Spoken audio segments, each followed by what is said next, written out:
शापित लाठी। बरसों पहले उत्तराखंड के एक पहाड़ी गांव घनगांव में एक तांत्रिक आया था। उसका नाम था भैरवनाथ।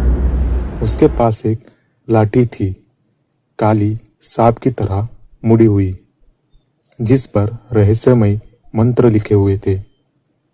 कहा जाता है वो लाठी जमीन पर पटकते ही मुर्दों को जिंदा किया जा सकता था। लेकिन एक रात गांव वालों ने भैरवनाथ की तंत्र विद्या को पाप समझा और उसे मार दिया और उसकी लाठी को मंदिर के पास एक पत्थर के नीचे दबा दिया। भैरवनाथ मर गया, मगर उसकी लाठी शापित हो गई। कुछ दिन बाद आदित्य नाम का एक फॉरेस्ट ऑफिसर पहाड़ियों में कुछ काम के दौरान उस पत्थर को हटाता है। उसके नीचे वही काली लाठी मिलती है, भारी, ठंडी और छूते ही जैसे शरीर को सुन्न हो जाए। आदित्य लाठी को अपने घर ले आता है। उसी रात उसे सपने में एक जली हुई आंखों वाला तांत्रिक दिखाई देता है, जो कहता है, तूने मेरी लाठी छू ली, अब तू ही मेरा रास्ता बनेगा। इसके बाद सब बदलने लगता है। आदित्य जब भी उस लाठी को हाथ में लेता है, उसे किसी और की आवाजें सुनाई देती है, जैसे पुराने तांत्रिक मंत्र, और कभी कभी मरे हुए लोगों की चीखें।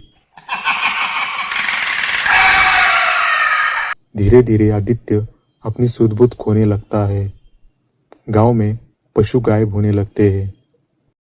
मंदिर की घंटियां आधी रात को बजने लगती हैं और अगले दिन बच्चे कहते हैं, झाड़ियों में एक बाबा खड़ा रहता है, लाठी घसीटते हुए।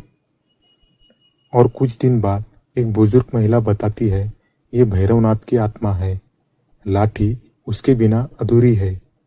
वो अब एक नया शरीर ढूंढ रहा है और वो शरीर आदित्य का है, जो एक फॉरेस्ट ऑफिसर है।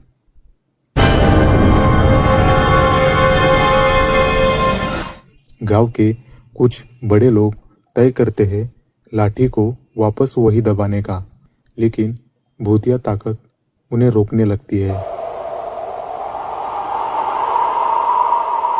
एक एक कर लोग गायब होने लगते हैं और आखिर में बचता है केवल आदित्य।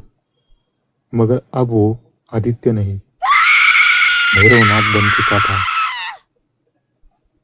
आज भी अगर आप घनगांव जाएं और रात को किसी पहाड़ी पर लाठी की घसीटने की आवाज सुनाई दे, तो तुरंत वहां से भाग जाइए, क्योंकि शापित लाठी फिर किसी नई शरीर के तलाश में हो।